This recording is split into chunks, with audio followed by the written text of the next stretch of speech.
Blog Talk Radio.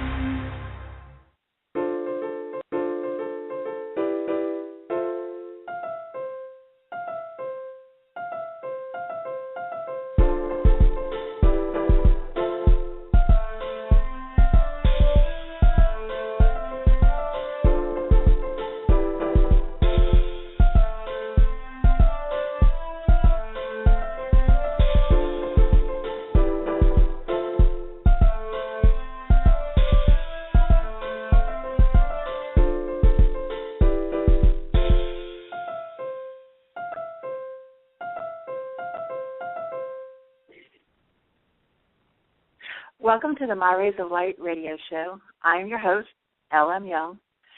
Tonight, we're going to be talking about my favorite subject, love. A lot of people, when they think about the word love, they're thinking about just the intimate love, just the relationship love. But what we're talking about today is not only just that, but love, what I'm calling emotion. How do you express love? How can we break through those barriers that time has helped us build up, those walls that we've built around ourselves, the walls that tell us that we don't want to get too close to someone because they're going to hurt us. Love is a seed that we plant in one another. It comes in various forms, a smile. And you may think that a smile is such a small thing. How is that love? It's like shining sunshine all over people. It changes their days. It changes the days of those that they touch. An unexpected hello, someone saying hello to you that you probably pass every single day, and you've never made eye contact, you don't speak to each other, but an unexpected hello from someplace where you didn't see it coming. It changes your day, or has the ability to change your day if you allow it to. Even a relationship which is past leaves us with the sapling of love that was planted. Even if the relationship it wears away, withers away, becomes something else, love was planted there, and it was planted there for you to give to someone else.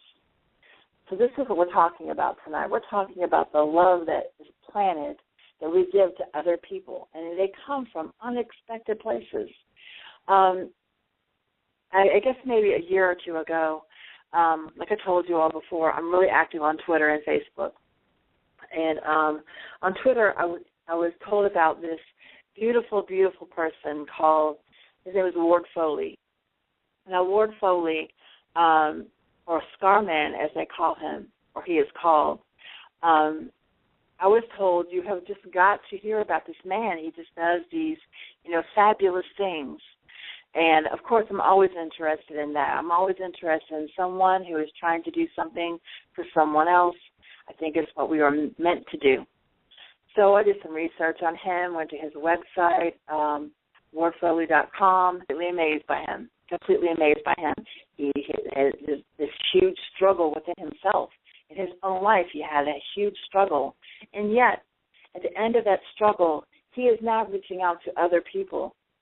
Reaching out to people that maybe the world doesn't want to even look at. It's a beautiful thing. Like I told you, the most important thing is that we plant love in other people, and that is exactly what Ward Foley does. Without any further hesitation, I want to introduce you all to Ward Foley. Ward, thank you so much for being with me today.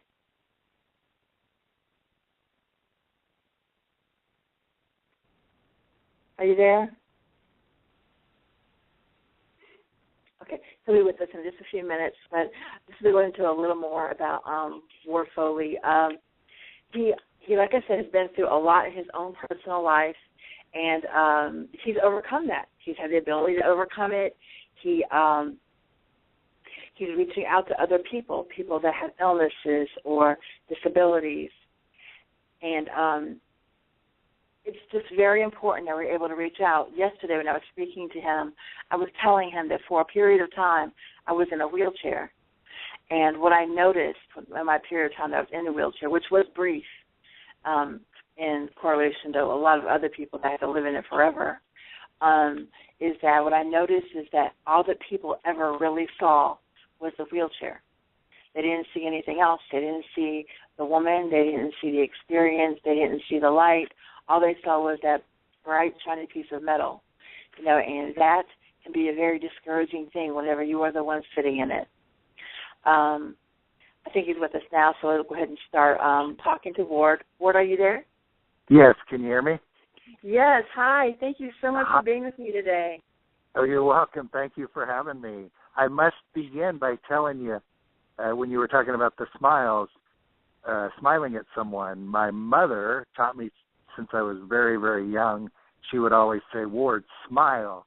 Your condition doesn't affect your smiley muscles. So true. So true. So tell us a little bit about you. I was born with a condition called arthrogryposis multiplex congenita. I just like to say that because I can. Yeah. but I had clubbed feet, clubbed hands, no hip sockets, and then I lacked muscles and tendons throughout my whole body.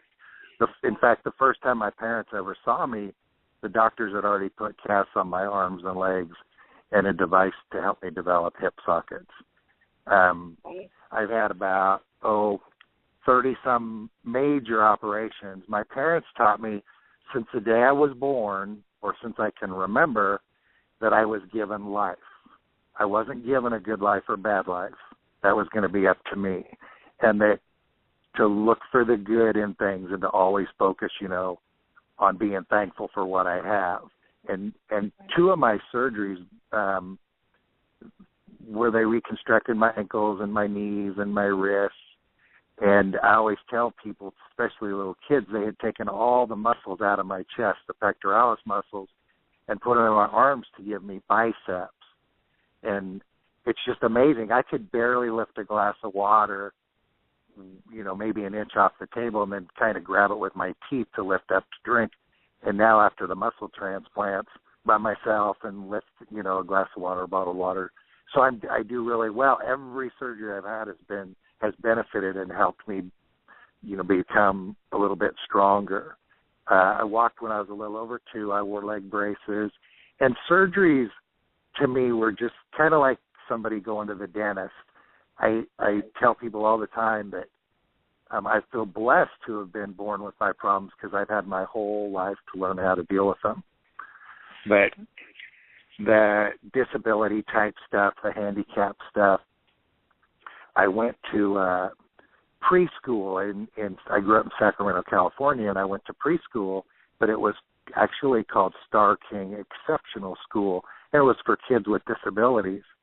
Now, most of these kids were in wheelchairs, and to me, that I had really never been around that. And at 4 years old, I said to my mom, why am I here with all these weird kids?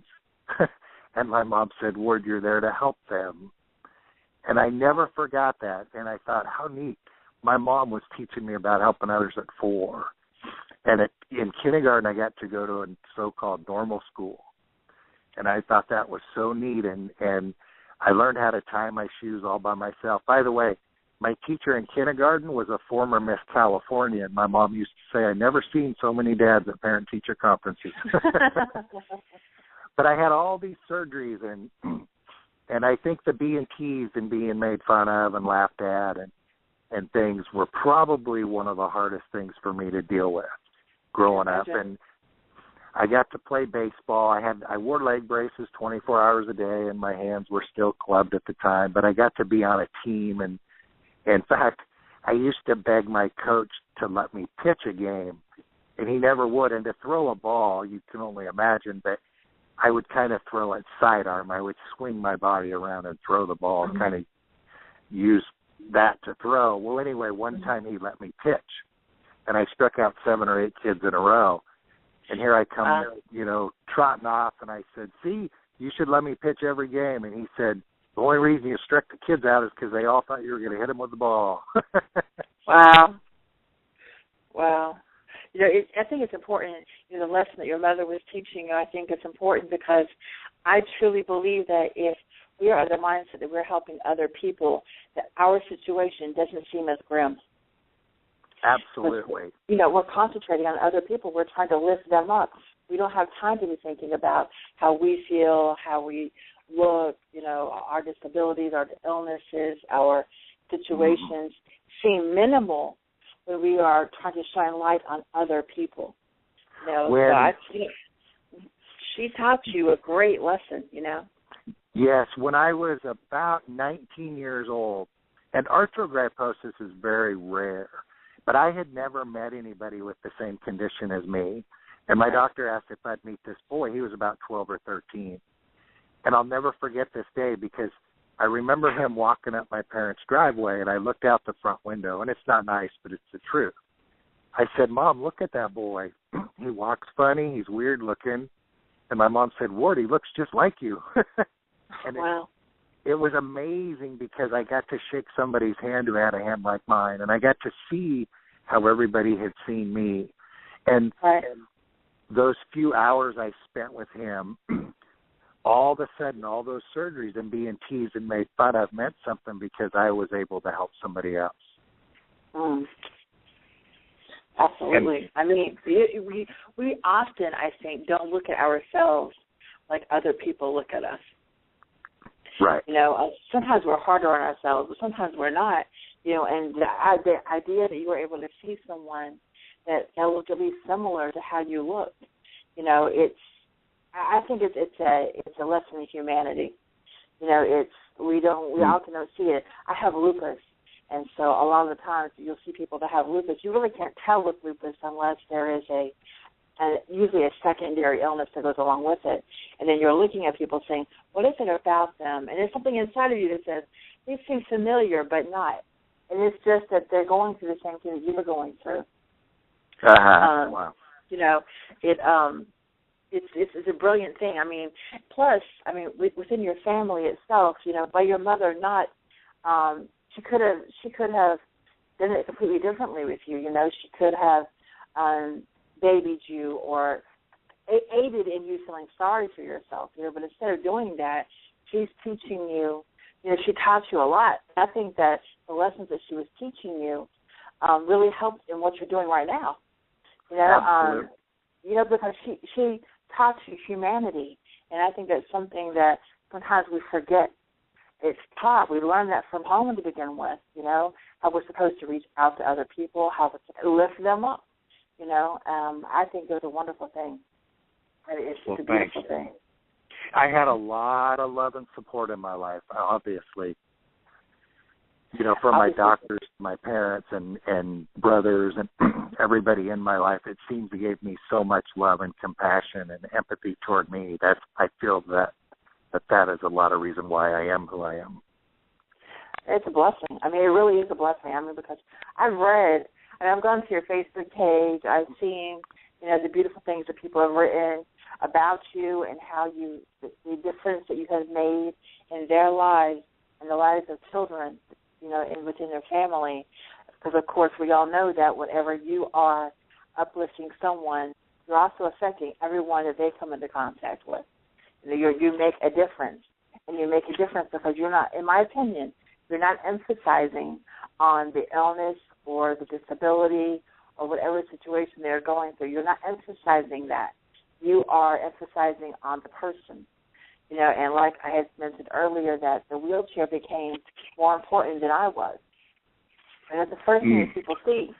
They see this person in a wheelchair, so obviously there's a reason why they are not walking. And it appeared that they only saw that. So I think that what you're doing is not only amazing, but so commendable, because I think that you are doing exactly what we were all brought to this beautiful place to do.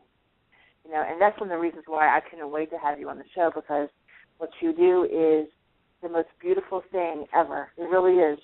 It really is. Anytime you have this ability to reach out to someone else, and when you're reaching out to them with not only love but purity. I don't know what your illness is. I don't know what your disability is. But guess what? It really doesn't matter, because you are the one thing that matters. I think that's very important for people to remember. I think it really is. Thanks. Mm-hmm. Thanks. You're being too nice, by the way. By the way, when I reach out and it helps me more than anything I can do for anybody else. it brings so much joy to me just to see a child smile or laugh. I know. It's an amazing thing. So what is the project exactly? I'm calling it a project for lack of a better term. You are doing an amazing thing. So what is it exactly, to tell everyone else who isn't really familiar with what you're doing, exactly what it is that you're doing to help these children? Well, I must tell you a little bit, kind of to preface that. When I got to be about a senior in high school, I used to think, because I had all these operations at the B&Ts and made fun of, that I had my share of bad luck. Mm-hmm. Well, through other experiences, I ended up falling in a 400-degree fire once.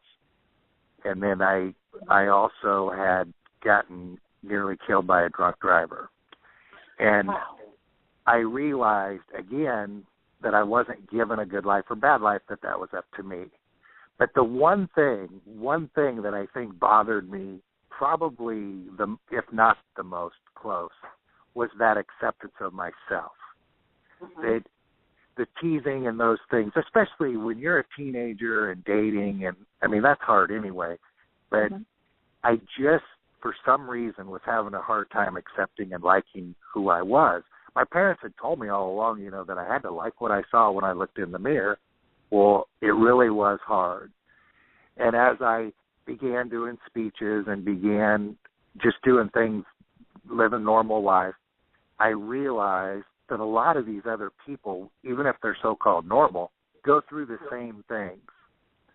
And one day, I drew a picture on a piece of paper. It was an outline of my body, and then I drew all my scars from head to toe. And I realized not only that, wow, I had made it, I had survived, I had been through that, whether it, through all the support of others and through my faith and through all these things. For the first time, I kind of realized, wow, not only have I been through a lot, but I kind of have began to accept myself for who I am. Mm-hmm. And so from that picture, I went on to I have ladies throughout the country, and not only ladies, men too, that have volunteer, and they make dolls. And so they're blank dolls, and I'm able to send them all over the world to children so they can draw their own scars on them. I just hope and want so badly for the children to grow up loving and accepting themselves exactly the way they are, scars and all, and to be proud of who they are. Right. It's important. I think it's very important, so it does, because a disability, disease, it can feel like that is the only thing, but it's sort of like a roadmap of life. We go through things. But if we can make it through that fire, then we have a lesson to teach everyone else. Because there is nothing, to me, more important than being able to show everyone that no matter what happens, we made it, and so there's a lesson in that. Right, and I always tell people that we all have scars. Some we can see and some we can't. But it's what we do with those scars. Exactly. I agree completely.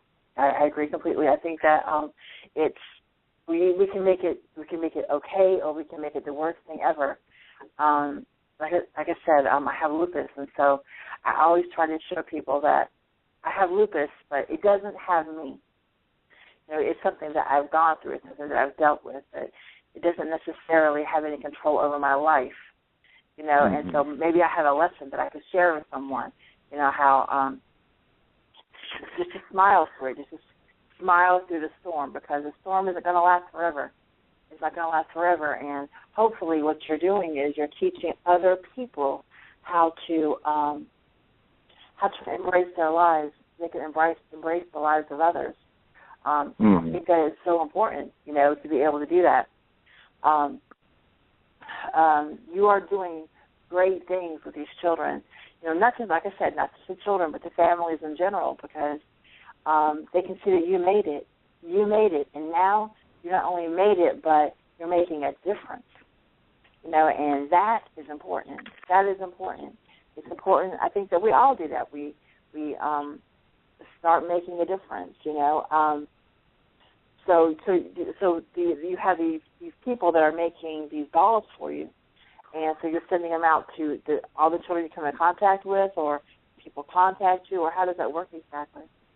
All of the above. Whether they contact me, or when I do speeches, or I speak sometimes at schools, wherever, I usually have dolls with me, so I'm able to give them to children when I meet them. And a lot do contact me at the Arthrographos is what I was born with conference. Every year they have a national conference and some smaller meetups too. But we give children the dolls, and then we have a couple hours where we all draw our scars together and share that time.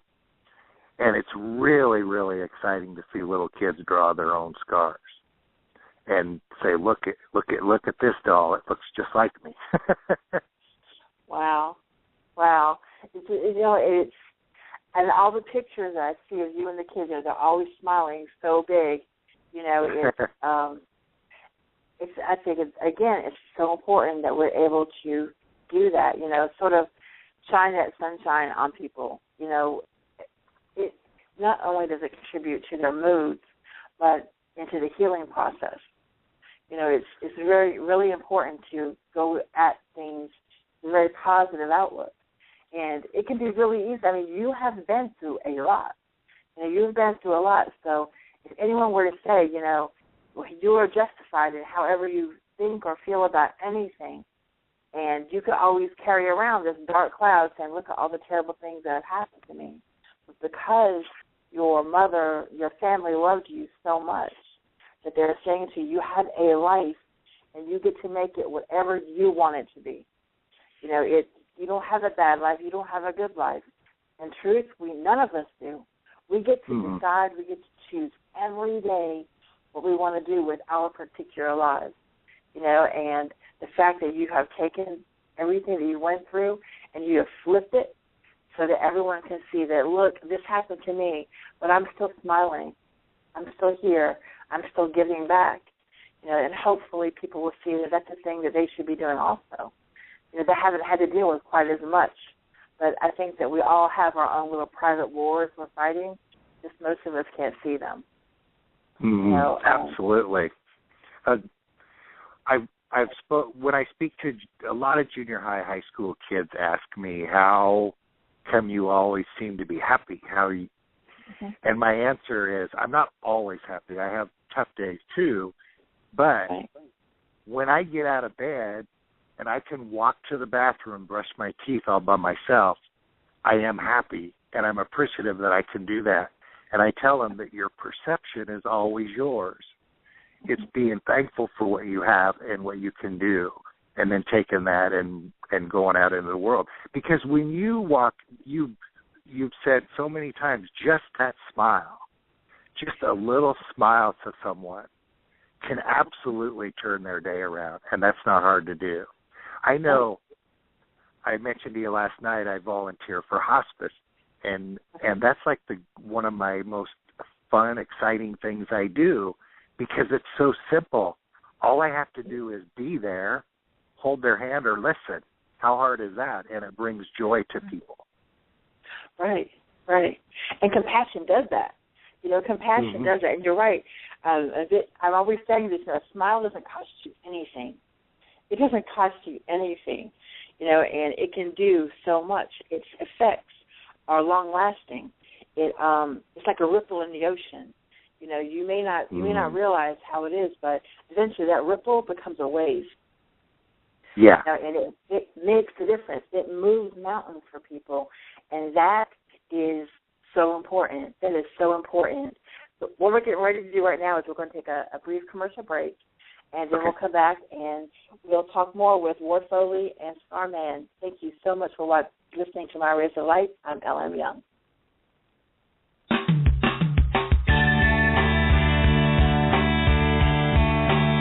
Most people are held captive by being an employee or self-employed. Heroes Academy helps break these chains that bind them. Our financial school has 2 courses of study. First, one for people who want to transition to become business owners, and the second for students who want to learn to become an investor. For more information, please go to heroacad.com.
Welcome back to the My Rays of Light show. I'm your host, L.M. Young.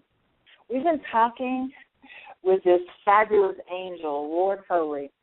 Scarman, as he's referred to a lot, he's doing these great things for these beautiful people that, as we spoke earlier, we are all going through something.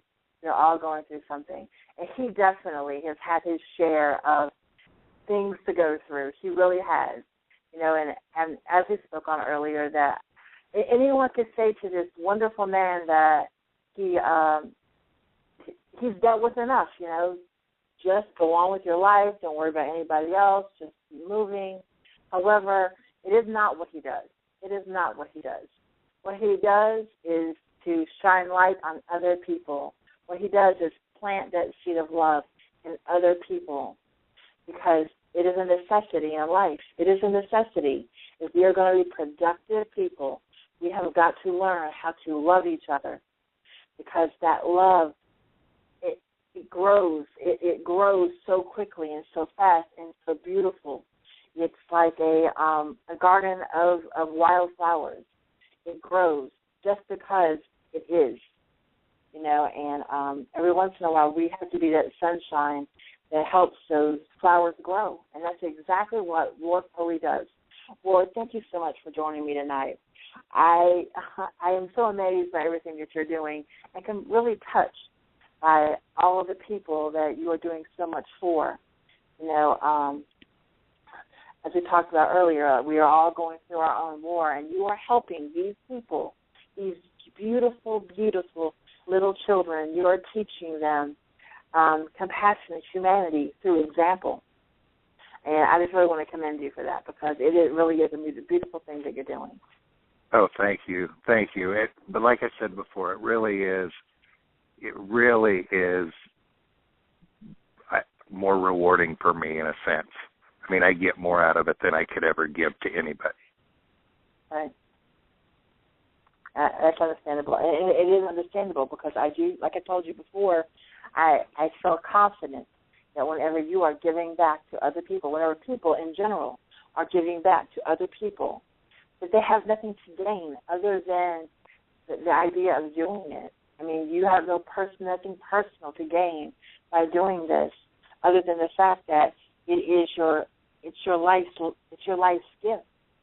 You know, you have this gift to give to people, so that whenever you've planted that seed inside of them, that they can then give it to other people. You know, it's a beautiful circle of life sort of mentality.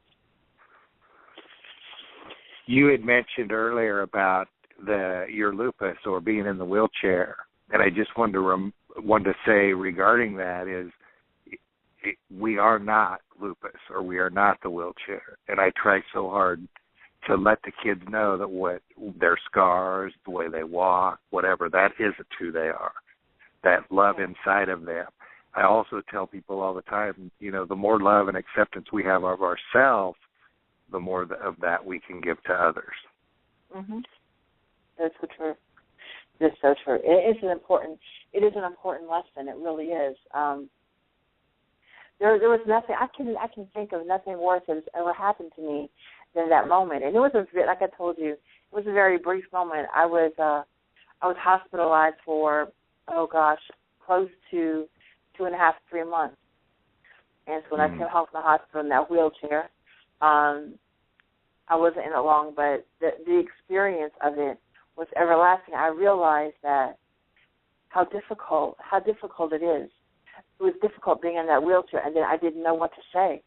You know, they were just looking at the wheelchair. They weren't looking at my eyes or my hair or my hands while I was talking, nothing. The only thing they saw really in my eyes, the only thing they saw was the wheelchair, and it was a big difference from whenever I didn't have the wheelchair. You know, so whenever I was diagnosed with lupus, it was a matter of, okay, I am not this illness. I am not this illness. In fact, the illness isn't strong enough to live without me. It can't live outside of me. It needs me to live. You know, and so then I developed a mentality, okay, so I have it. It does not have me. You know, wow. So it's a mindset. You know, it's a mindset, and I think it's an important one. Well, and that's wonderful. I mean, the way you deal with it is exactly correct. I think I admire that, because lupus isn't easy. No. It's not. But like I said, like with what you do, like with what you do. I mean, you've been through a lot also, so it's important that we just, continue the process.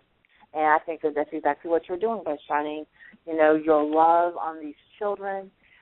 You are showing them, you are giving them coping skills. You're teaching them how to cope and deal with something that they may not have had the ability to do prior to knowing you. So that in itself is a blessing. It's a big blessing. I want to ask you, how do people find out about you? So how do they get a hold of you? This sort of thing. I have a website, wardfoley.com, and then I'm also on Facebook, which under Scarman. I think it's the facebook.com/ScarmanUSA. I think that's what it is. Mm-hmm. And either way, they can message me there, or they can send me an email through either of those places. I think I have an Instagram and a Twitter, but I'm not really good at those two.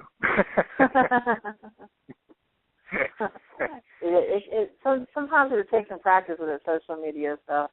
Sometimes it just takes a little bit of practice.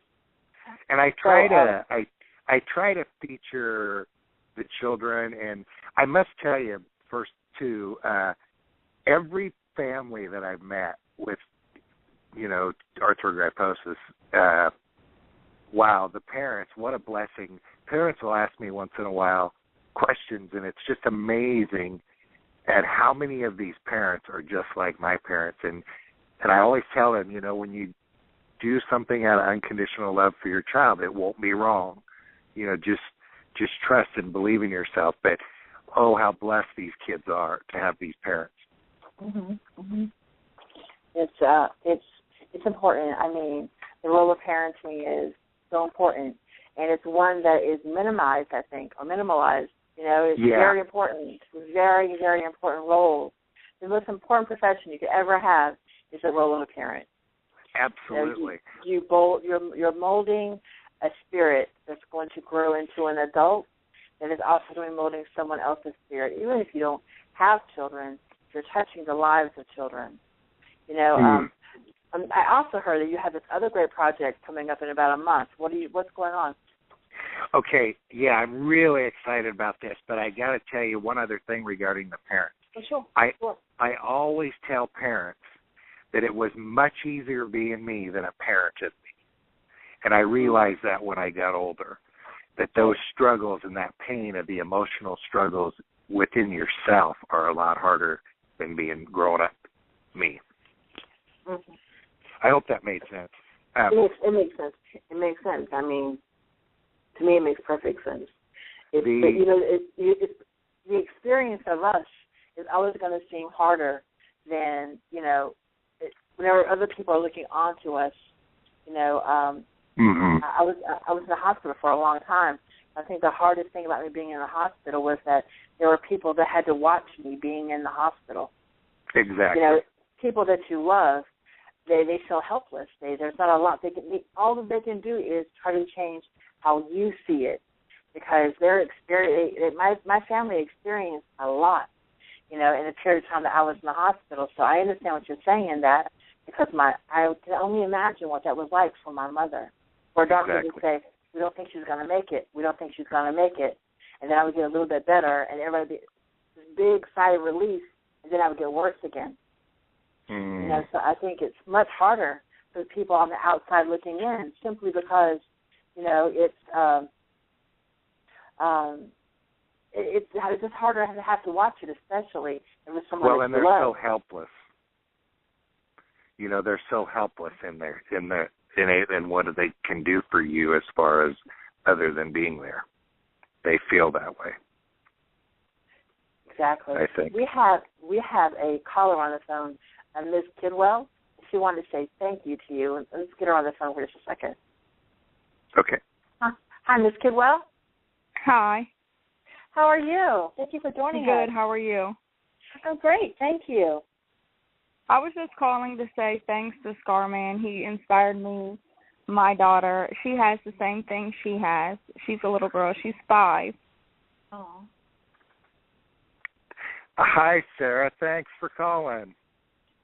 You're welcome. I just wanted to let you know you inspired me and my daughter very much at what you do. Oh, thanks. You're so nice. She's my favorite, by the way. Yeah. So, how did you meet him? How did you get to know Ward? What'd you say? How did you meet him? How did you get to know him?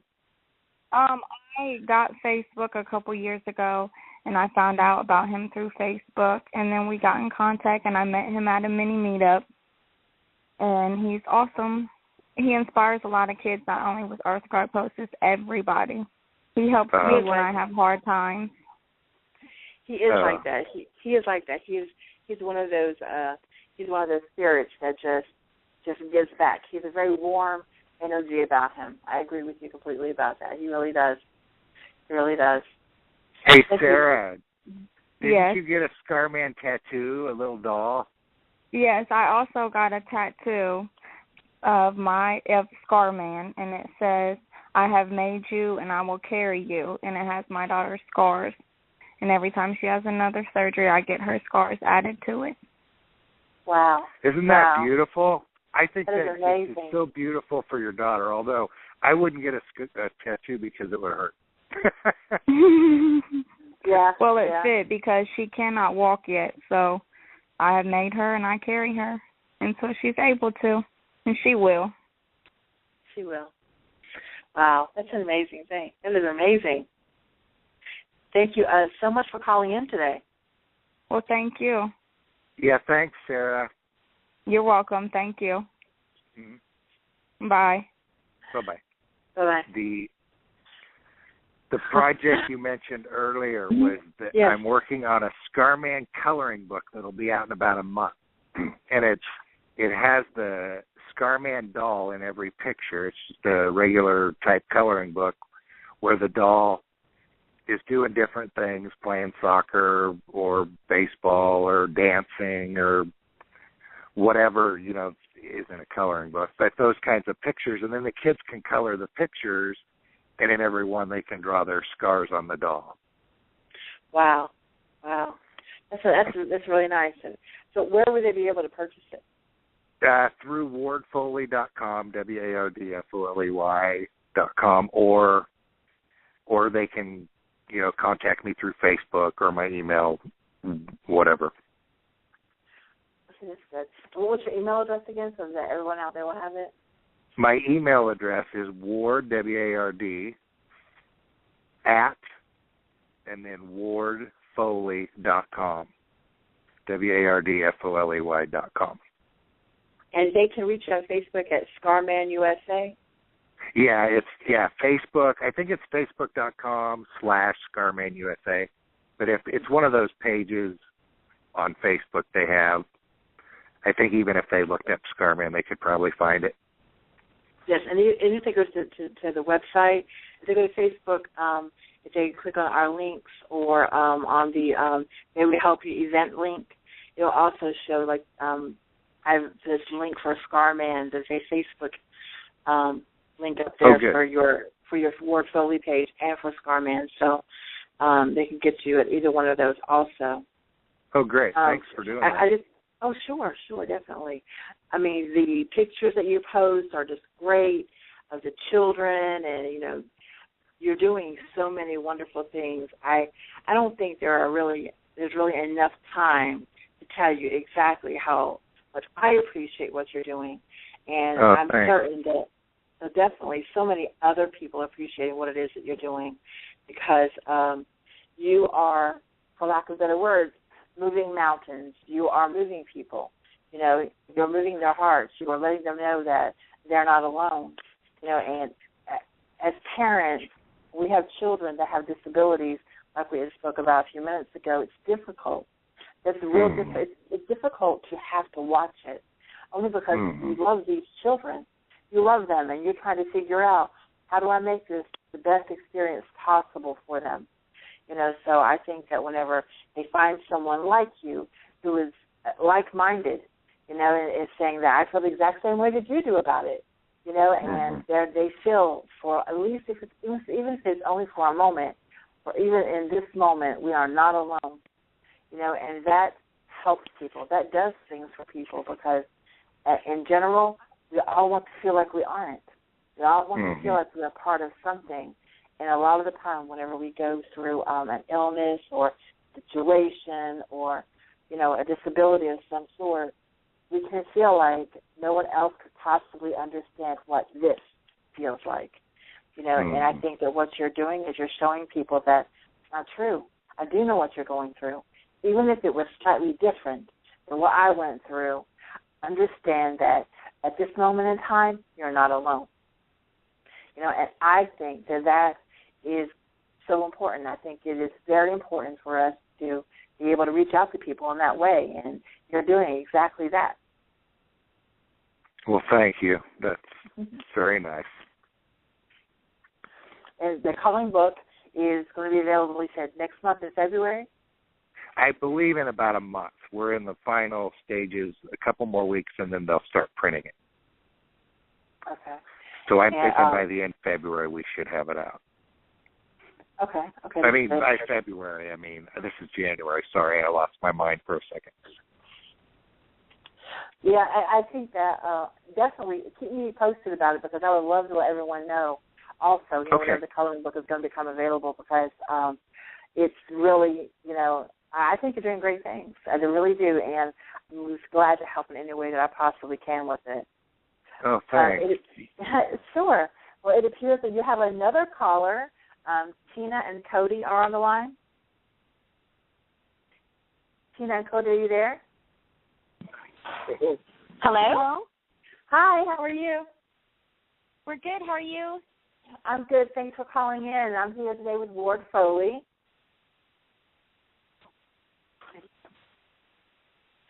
We love you, Scarman. Oh, you're so nice. Is this my favorite Cody ever? Oh, you just made my day. You make ours every day. Oh, you guys are like way too nice. This is like the best call ever. Aw, you and Sarah both. How are you doing, Cody? Good. You're doing pretty good? Good. Yes. How are you? I'm doing pretty good, especially with all these people calling and telling me how nice I am. I'm going to have to be extra nice to you next time I see you, huh? Yeah. Yeah. I want to thank you both for calling in today. It really means a lot to us to get, interaction like this. Ward Foley happens to be a really great guy, and I'm really glad I'm not the only person that sees that, but it's really nice, how these people calling in and telling us, sharing their experiences and letting us know exactly, the great things that he's doing. I really appreciate you calling us today. Thank you so much. He's been an inspiration to us, and he gives us hope every day, and he's been great to reach out to and talk to, and he really makes a difference for us, and so it's nice to have somebody out there that we can talk to and help us to get through this and help us to understand some of the things that maybe we don't right now and what to expect and what's coming. So thank you so much for being there for us. Oh, thanks, Tina. That's nice. How old is Cody? Like 10? 9. He just turned 9. Okay, so that's a year off, but he's doing real well. Yeah, he's doing good. Good. I was pretty close on that age. Yes. You were. You were, definitely. Thank you again. Thank you for calling in.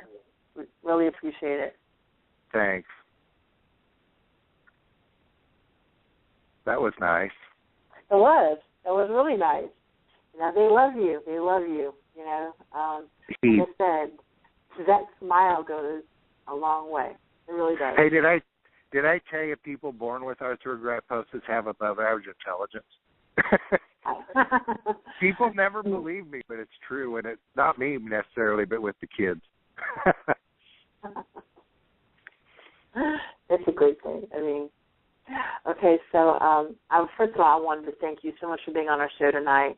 I know it's kind of a short notice thing, but I really appreciate you doing it for me. It's really important to show humanity that everywhere we possibly can, and you're doing that. You're shining light. You're planting that seed of love in people, and obviously it's working. Obviously it is working. And so I want to commend you again for the fabulous work that you're doing, and to thank you for coming on the show with me tonight. Oh, you're welcome, and thank you for having me, and thanks for all the nice things you've said. It means a lot to me. It's my pleasure. It's my pleasure. We're going to go to a commercial, and we'll be right back with My Rays of Light.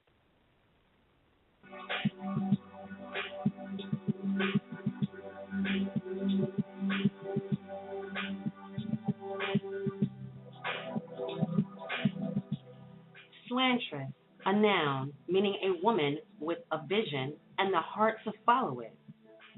Slantress focuses on inspiring and supporting the growth of Black women, but is open to all women by using this publication as a vehicle that assists in the fostering of self-progression. This publication does not speak for every woman, but will work to provide the voices and slant of as many as possible. Get your subscription today at Slantress.com. That's SLANTRESS.com.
Welcome back to the My Rays of Light show.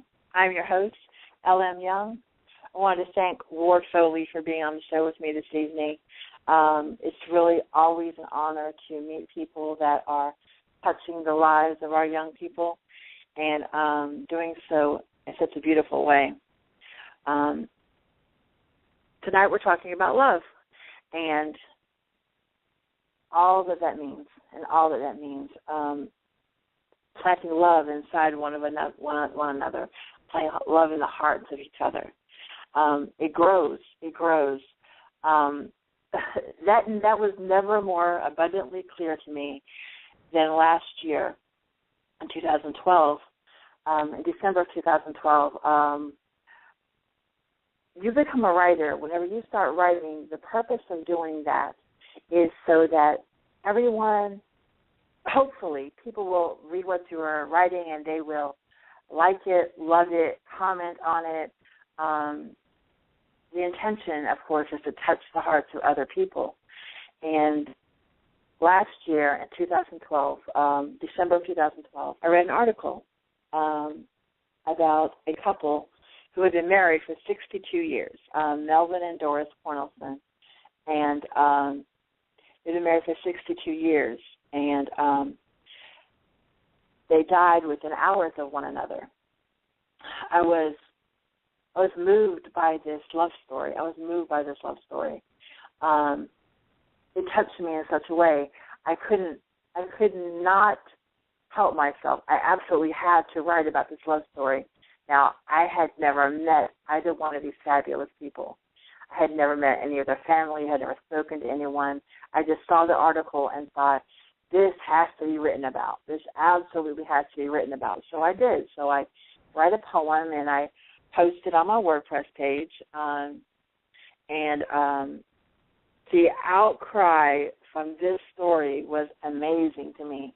I think that my WordPress, that poem probably got 160 views that day, which was amazing to me. It was amazing, and what was even more amazing was that this couple's granddaughter, Leah, contacts me on WordPress and says, this is my grandparents are writing about. And I was dumbstruck. I said, your grandparents? It was exciting. It was fabulous. I really hope you liked the poem. I hope you're not telling me this so you can tell me I did them some injustice because I would feel terrible about that. She was very kind and very sweet. And other members of the family commented on the poem. The nurse that took care of this fabulous couple commented on the poem. As a writer, you could not hope for anything bigger than that. You really couldn't. Graciously, Leah has called in tonight, because she wanted to be a part of this. And I'm so grateful that she did. Leah, are you there? Yes, ma'am. Hi, thank you so much for coming tonight. Oh, my, thank you. Thank you. I just wanted to tell you how much I appreciated this poem. Like I told you before, I read it all the time, sometimes every day, sometimes twice a week, just whenever I feel like I need the words. And I just wanted to appreciate it. You nailed it on the head. Thank you so much. You are so welcome. That it's always a privilege whenever you can write about something that is as beautiful as this, and even, I guess the other day I had just Googled their names, and a video maybe up where they were singing "You Are My Sunshine." Oh, and, boy, yeah. You know, and whenever I listened to it, and it was the first time I'd ever seen the video. And at the end part, wherever he's singing, you know, about, you know, the possibility of her being away from him, his voice cracks, you know, Yep. and it made me cry. I'm thinking to myself, wow, you know, that it's a song, and the idea of being without her made him tear up. You know, that is...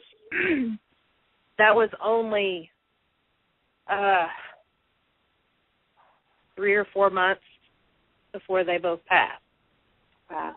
That was at my grandma's 80th birthday. And wow. We wanted him to sing it in German. And I don't know if you got to see that part, but no, I didn't. He sang it in German first. And it was so cute. And he'd forget a word, and Grandma would kind of go behind him, and she'd try to think of the word too, and it was so cute. And then they sang it, normal. Oh my gosh, the whole family was boo-hooing. It was so cute. But we kind of knew, that was going to be the last time. Right. It's I have to tell you that when I watched the video, I mean, I got teary-eyed too. I kept thinking to myself, wow, look at how much he loves her. Look at how much he loves her, that this song is affecting him in this way. Just the word saying that he might be without her, his emotions overwrought him. He's overcome with emotion. And when you think about love, you think about it in those terms. Everyone, I think, wants to be loved just like that. And they were married for 62 years. What an amazing thing. What an amazing thing. Well, and they did it right. I mean, they were Grandma or Grandpa was my grandmother's first kiss. Wow. So, I mean, it was two, which is just doesn't happen like that anymore, ever. Right. Exactly. That is completely beautiful. That is completely beautiful. And really, it was so deeply touched by the outcry of people contacting me about this particular poem. I mean, I write a lot. I don't think I've written anything that has touched so many people as much as this poem has. It has. Whenever you contacted me, I can remember telling everyone, okay, this is why I write. This right here is why I write, just because of this. I was moved. I was so moved that it touched you in that way, because that is an amazing thing. I was touched by their story. It made my heart beat faster. It felt like I came to life when I read about them. I felt like this is exactly what life is supposed to be about. This is what it's supposed to be about. It was awesome. And you just captured it perfectly. I do want to encourage that do see that love with their grandparents or whatever, and they know, that the time will come that they won't be together. I took a video a couple of months, 2 or 3 months after my grandma's birthday. It was right before they passed, and it was my grandpa saying he was in the hospital, and my grandma was sitting there right beside him, and he said, hey, I hope they find out what's wrong with me, and Grandma said, don't worry, honey, we'll be home soon. And I got video. Sorry, my daughter's even told me not to cry. I got video of my grandma leaning over him and giving him a kiss and telling her how much she loved him. And he said, I love you too, honey. And oh my gosh, I'm so glad I got that video. Just video. Right. Pictures is one thing. Take video. Anyway, it's real, but it is beautiful. It is such a touching thing whenever love grows in that way, because it not only grows within them, but it grows within everyone that they touch. And even me. And I beyond this point, I had not known your family at all. and I was so touched by them. And this is, like I told you, I hadn't seen that video. I didn't see that video until yesterday. But just reading about them was amazing to me. I thought to myself, okay, this I have to tell this story, because this story is things the dreams are made of. It is.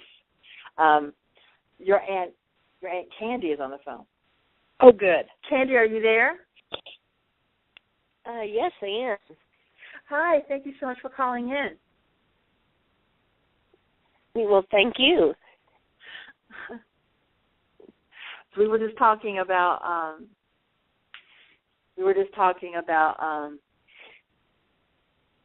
Leah's grandparents and this great love story that they had, how I was touched by them.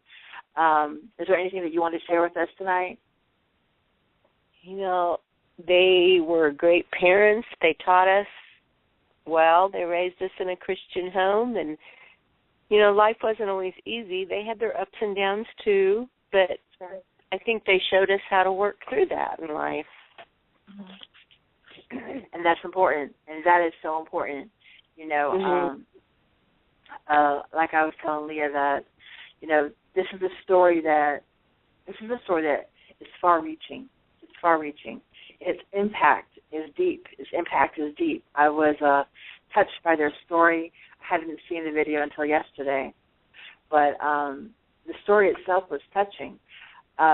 Listening to him sing to her was, I was crying. I had a friend of mine watching the video tonight, actually, before the show started, and she was crying. It was, it was like, okay, we're a mess right now. We are just a mess. But what it was is just that it was the end of the song. It was the end of the song for me. The song was beautiful that he was singing it, but the end of the song, I thought to myself, wow, look at how much he loves her. Look at how much he loves her. He cannot even sing about the possibility of not being with her without tears coming. And that is a beautiful love story. It's a beautiful love story. And, it's what a blessing it is to even have been a part of it at all, and at any point. They seem to be just absolutely beautiful people. They really do. Oh, they were. And they weren't just to us. They were that way to everybody they met. I know I had kind of silly, teenage friends, and they adopted them, when they even gave their house, let my friends stay at, summers and stuff. And I don't know. They were amazing people to everybody. It appears to be the case, because you could feel their love. I could feel them, and they're really kind of ironic. A kind of ironic little thing to that is that she made wedding cakes and did catered weddings for 25 years. Wow. It all just, the love part just kind of go together. Yeah, until Christmas decorations. They did what? I'm sorry? Until the Christmas decorations, because Grandma went a little crazy on Christmas decorations. Yeah. And then you can feel a little hostility. But they were wonderful people, and like I said, I'm serious. Sometimes that poem is all that it's all I can do to get through it. But I got to read it, and then I just say my little prayer and have my little talk with Grandma and Grandpa. And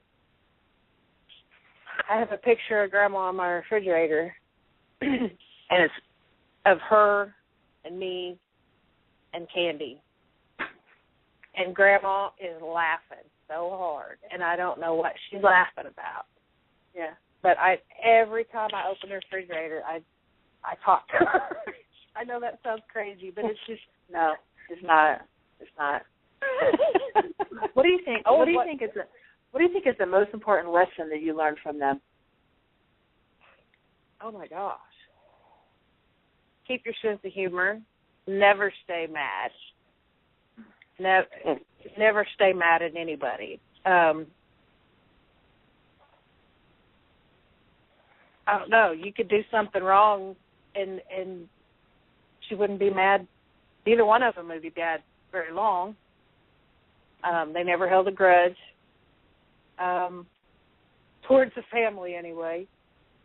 Right. And I've been with my husband for 20 years. Candy, you've been with your husband for a long time too. 36. Wow, it's a long time. And you just don't hear that much. You're right. You just don't give up. Don't give up. It's for better or for worse. Definitely that. For sure and poor. And so far it's just poor, but so it's Definitely. Okay, so I want to thank both of you for being on the show tonight. Leah, I am definitely sending you that poem. I have it framed and everything for you. I've had it framed for a while, but bless your heart. No, definitely. I mean, I've had it for a while. I just haven't had a chance to get it out to you, but I am getting it out to you, so you'll have that. And just because, really, I appreciate you sharing your grandparents with me in this way. It was a blessing to write the poem. It was overwhelming, the response that I got about the poem, and I was so thankful to you and your family for contacting me about it, because it meant a lot to me in that way. You have no idea how it meant to us, so we thank you. And thank you so much. You are so welcome. So I'm going to go ahead. I'm going to read the poem, and after I read the poem, we'll go ahead and go to commercial break. But I wanted to get a chance to thank both of you for coming on and saying hello to me and sharing your grandparents once again with me. It means so much. Thank you. Thank you. Okay, so the poem is called He Gave Her His Ring. Love unrequited, love so brand new. They knew it instantly when they came into view, like a missing piece to a puzzle and the magic it brings. God joined them together when He gave her His ring. Two souls that needed only one heart. Where her sentence left off, His began to start.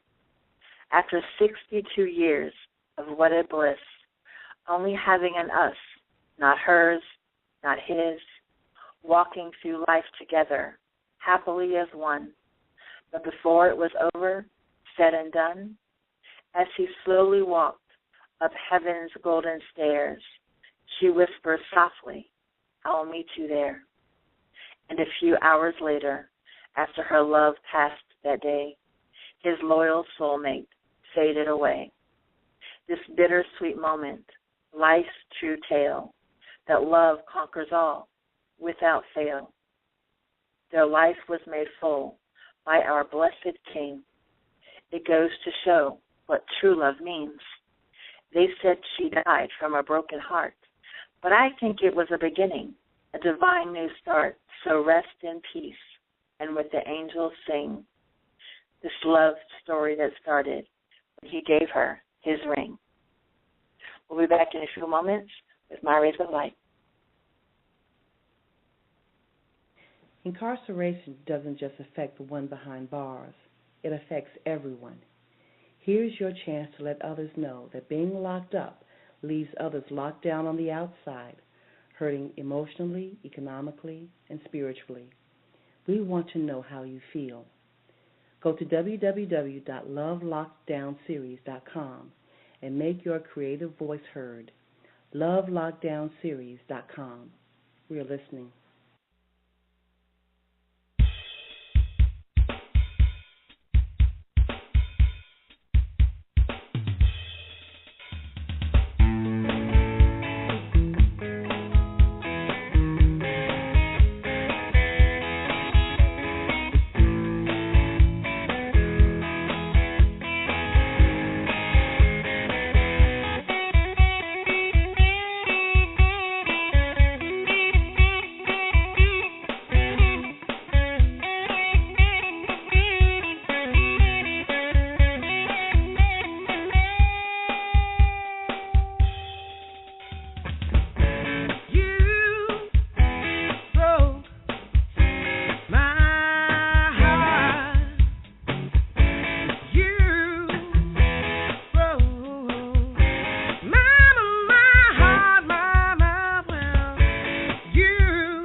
Welcome back to the My Rays of Light show. I'm your host, Ellen Young. Tonight we've been talking about love, my very favorite subject. We've had my guest tonight was Ward Foley, Scarman, who is constantly giving back to children in need. He is an amazing example for all of us, for someone to go through the things that he personally has gone through and still come out shining. I strongly suggest that anyone that can goes to his website, wardfoley.com. Learn more about this amazing man because he really does great things, and he should be commended for all of his efforts because he has truly been through a lot and has come out of it an angel for a lot of people, a lot of children, a lot of families, and we should always try to shine light on people in that way. We just should. I mean, we should all plant that seed of love in one another to everyone we meet, whether it's just in a smile or a hello, something as simple as that goes so far. I wanted to thank the May We Help You Radio Network for providing a forum for our show and for doing such a great job of producing it.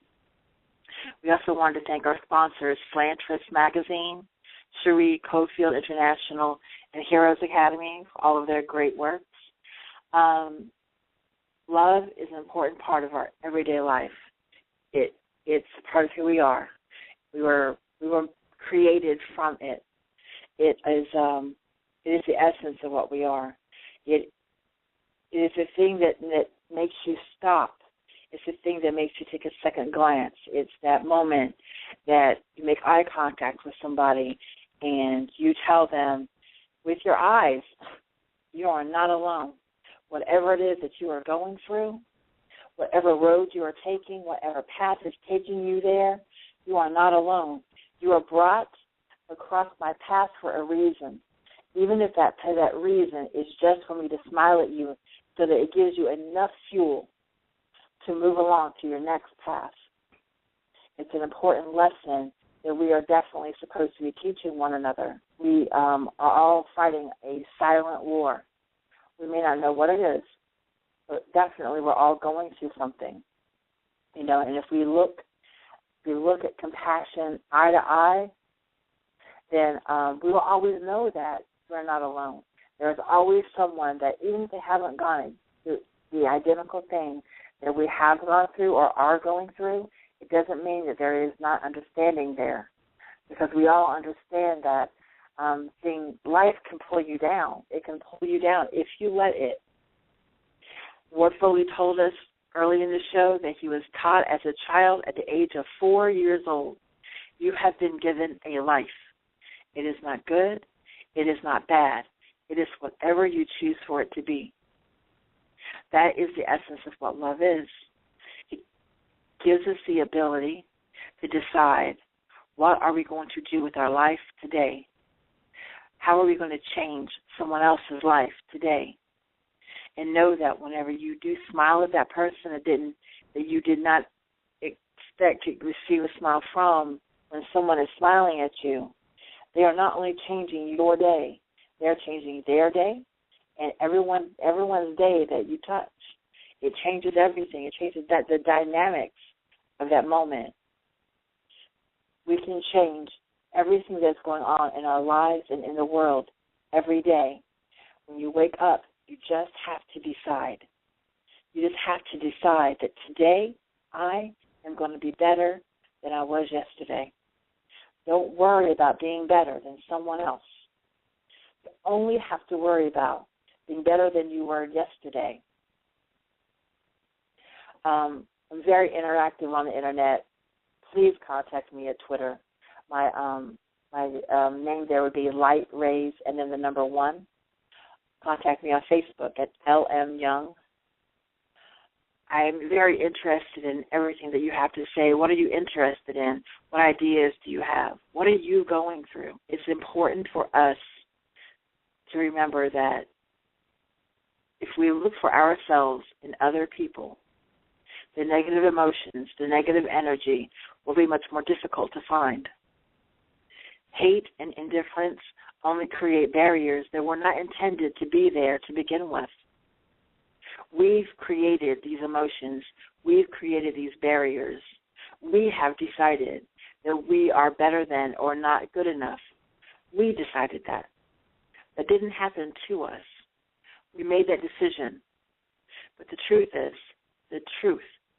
is that we were created from a place of pure love. It's where we came from. It's why we pray to that. We pray to a source, a creator, that we know only understands one thing, love. We come from greatness. And just like with our parents, it's in our DNA. We are great. So we should stop being less. And that doesn't mean great from an ego point of view, but it means great from a love point of view. Nothing that you do can keep me from loving you.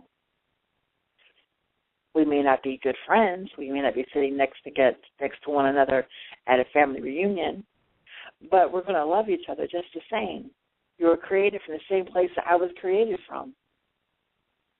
That cannot make me great and you not great. We were created from love. So the most important thing I could possibly share with you today is that whenever you show love and express love, it comes back to you. It comes back to you. So until next week, I want to wish you a life filled with love and light.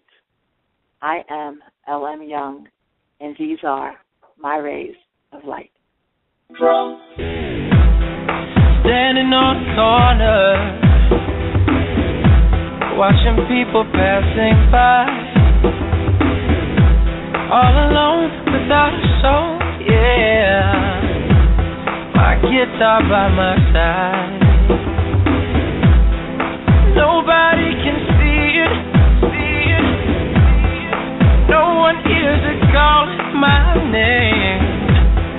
The difference between him and I is I don't have the fame. Undiscovered.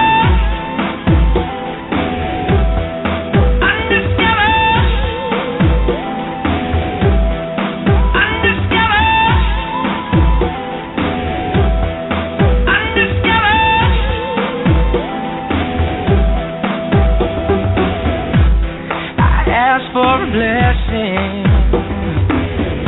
I feel it's coming my way. If I can see it, then I believe I'm gonna receive it. It's pulling at me every day. Nobody can feel it. A love so pure, I can't deny it.